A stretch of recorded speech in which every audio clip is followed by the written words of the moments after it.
Salut les gars, on se retrouve pour l'examen d'un nouveau modèle patibulaire de chez Station 9. Alors sortez les chemises hawaïennes et vos revolvers en 22, car aujourd'hui, c'est le numéro 12, l'Undercover, qui passe sur notre billard.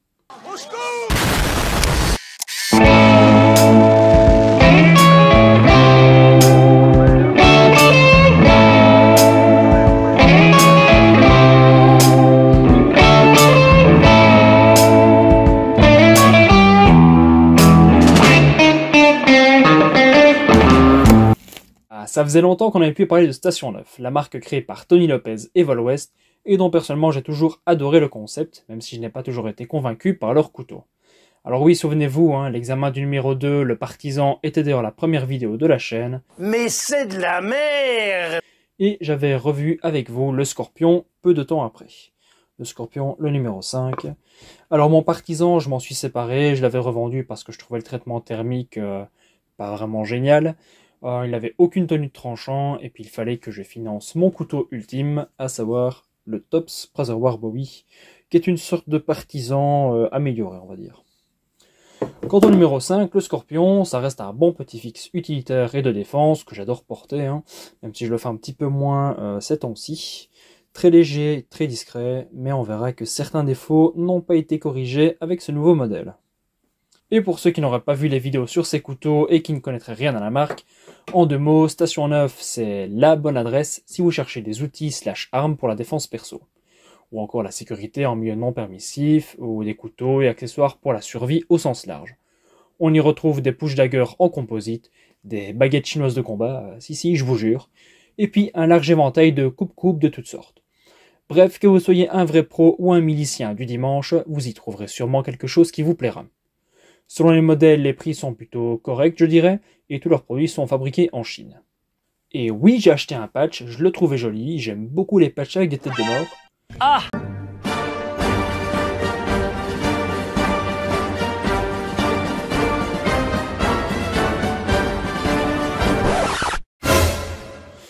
Non, pas ce genre de tête de mort.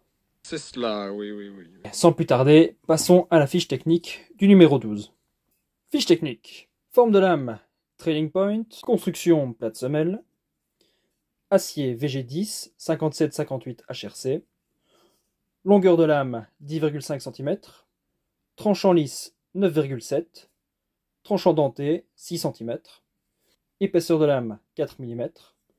Largeur de lame, 3,4 cm. Émouture double tranchant, émouture plate partielle et serration. Finition Blackstone Wash. Poignée en G10. Longueur de poignée 10 cm. Épaisseur de poignée 1,3 cm. Longueur totale 22,3 cm. Pour un poids de 172 g. Sans oublier le point d'équilibre juste au niveau de cette encoche. Venons-en à l'étui, qui n'a rien de bien particulier par rapport à son petit frère, le numéro 5. L'étui est en Kydex, façon taco, donc l'épaisseur est pas mal. Donc ni trop fin, ni abusivement trop épais. La rétention est très bonne, ça suffira pour le porter manche vers le bas si on veut. Donc voilà, on voit que ça ne décroche pas. Les finitions sont correctes. Je le trouve juste un peu large, mais ça j'y reviendrai après. Pas beaucoup de jeu, il est relativement discret. On entend un tout petit bruit. Mais bon, la discrétion c'est important quand on a un couteau qui s'appelle l'Undercover, sous couverture en bon français. Pour la méthode de port, Station 9 ne fournit généralement pas de clip ou de système d'attache, mais il préfère laisser à l'utilisateur le choix du système. C'est donc pensé pour être compatible avec les systèmes communs sur le marché, type Tech-Lock, Mol-Lock, etc. Et un plus par rapport à l'ancien étui du numéro 5, c'est que les œillets sont plus larges. Ouais, ça permet quand même de mettre des vis Chicago standard, ce qui est quand même pas plus mal. Enfin soit. Pour le porter, personnellement j'ai opté pour le système de port avec une cordelette, en statique comme on dit. Comment ça fonctionne? Quelques centimètres de paracorde, pas cher donc. On noue ça autour de la ceinture, on glisse l'étui dans le pantalon. Et pour dégainer, c'est simple, on tire, la corde se tend, hop, le couteau sort, l'étui reste attaché à la ceinture. Donc voilà, c'est très simple à utiliser, c'est pas cher et surtout ça permet d'ajuster la position et l'orientation du manche pour plus de confort, selon ce qu'on fait. Par exemple, si on est assis, on pourra l'incliner un peu plus. Si on veut que le manche se voit un peu moins, on pourra le redresser. Bref, c'est vraiment modulable selon le moment. Et puis, c'est vachement discret. Enfin, c'est surtout ça, quoi. Parce que bon, le couteau sera plus ou moins enfoncé sous le niveau de la ceinture en fonction de la longueur de la cordelette. Mais cette méthode a aussi des inconvénients. Déjà, en cas d'urgence, il faudra une certaine amplitude pour désengager le couteau, et en clinch, ou en lutte si vous voulez, ça peut parfois être un peu compliqué de sortir sa lame. Alors, oui, on peut aussi le sortir discrètement au besoin, mais si on le fait rapidement, ça va demander un geste assez voyant, donc pas terrible en situation de combat. Et une fois le couteau et l'étui sortis, on a l'étui qui pend la ceinture, qui peut gêner dans les mouvements, se coincer dans des surfaces, ou encore être agrippé par l'adversaire, et ça, c'est pas terrible non plus. Au final, j'aime bien cet étui, il fonctionne très bien, mais je le trouve un petit peu large ici. Voilà, je trouve qu'il y a un petit peu trop de matière. C'est un peu dommage, mais au moins il pourra servir de spatule à crêpes au besoin. Alors, quelle est la philosophie d'usage pour ce couteau? Si on se réfère à leur site, bon, il est clairement décrit comme couteau à viande, enfin, viande mouvante et belliqueuse bien sûr. C'est affreusement barbare. Optimisé pour le combat rapproché avec sa lame persane et son contre-tranchant denté, c'est sûr que ce ne sera pas le bâtonneur ou le couteau de bushcraft de l'année. Et il faut dire que leur pari est plutôt bien réussi, on a à la fois une lame fine, pointue, mais qui s'élargit significativement, un contre-tranchant pour doubler le potentiel lésionnel, ainsi qu'un manche ergonomique et sécurisant.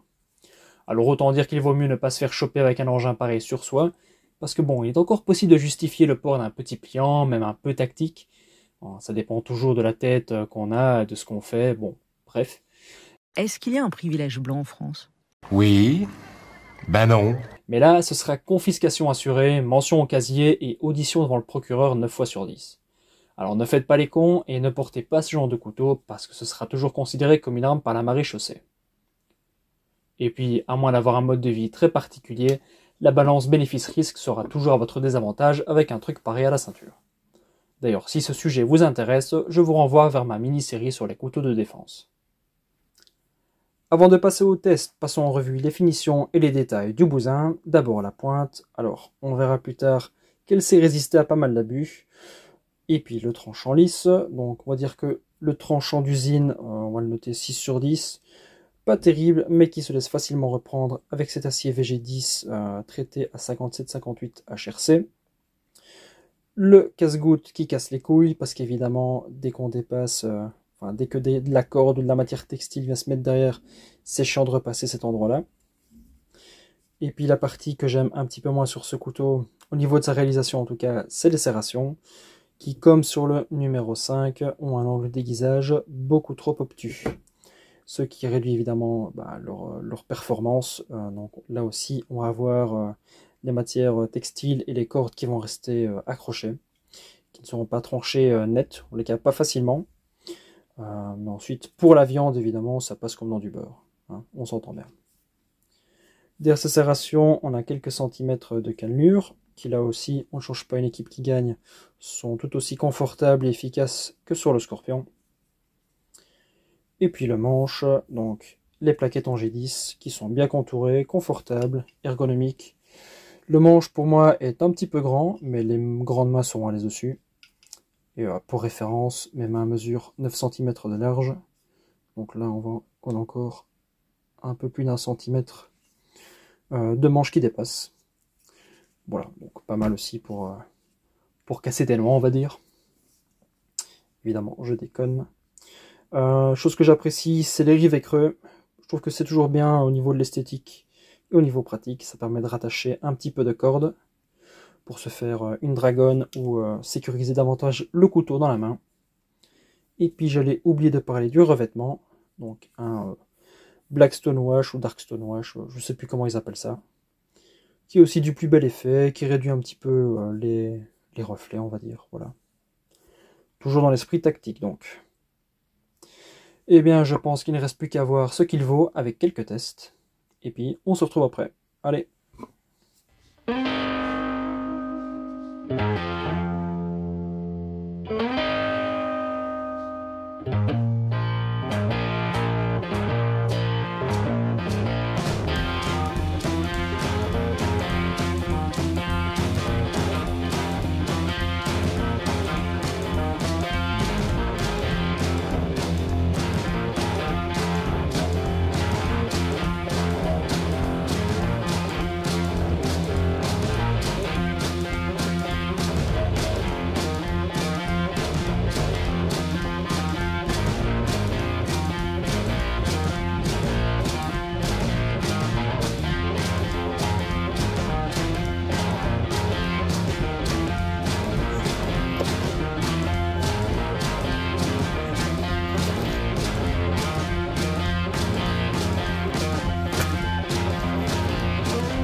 Nous voilà déjà à la conclusion pour l'examen du numéro 12 de chez Station 9. Alors avant toute chose, j'aimerais parler du prix, chose que je fais assez peu au final dans mes vidéos. Ce couteau coûte actuellement 80 € sur le site français Station 9, sans les frais de port bien entendu, et franchement je trouve le prix plutôt bien placé. Certes c'est une production chinoise, mais on a globalement un couteau bien fini, avec un acier certes pas extraordinaire, mais plus que serviable. Et puis je trouve que voilà, les promesses sont tenues au niveau de ce qu'ils proposent, quoi. D'ailleurs, il m'a un peu réconcilié avec la marque et je suis toujours tenté par leur numéro 9. Et qui sait, peut-être qu'un jour je testerai d'autres modèles, voire même reprendre un partisan pour voir s'ils se sont améliorés. Je vais aussi en profiter pour le comparer à plusieurs couteaux du même style et à peu près de même taille, comme le CRKT Clever Girl, donc là aussi avec une lame plutôt Trading Point, le Bastinelli Fred Mastro PY, Protect Yourself, mon Tops Cut 4.0, et puis évidemment son petit frère qu'on a déjà vu. Voilà. C'est pas beau ça? On n'est pas bien? Paisible? À la fraîche? Décontracté du gland? Bon allez, promis maintenant, je conclus vraiment. Alors avant de finir, les points positifs. Abordable, bon étui, acier correct, facile à aiguiser et inoxydable. Et enfin, une ergonomie optimisée pour la viande chaude, on va dire. Enfin, ça, je sais pas si c'est vraiment un point positif, mais bon. Les points négatifs, alors, des serrations qui sont moins. Un tranchant d'usine qui n'est pas exceptionnel non plus. Une production made in China. Là, j'avoue que c'est un point personnel. Ça, chacun verra. Et puis, un manque de versatilité. Mais bon, ça c'est de mauvaise foi, parce que quand on achète un couteau qui a une gueule à commettre des crimes de guerre, on ne recherche pas vraiment la versatilité. Alors sur ce, chers amis, je vous dis à la prochaine, et en attendant, pensez à partager les vidéos à vos amis fans de couteaux, abonnez-vous, laissez un like, et puis on se retrouve dans les commentaires. N'oubliez pas de sortir, et devenez plus difficile à tuer. Ciao les gars.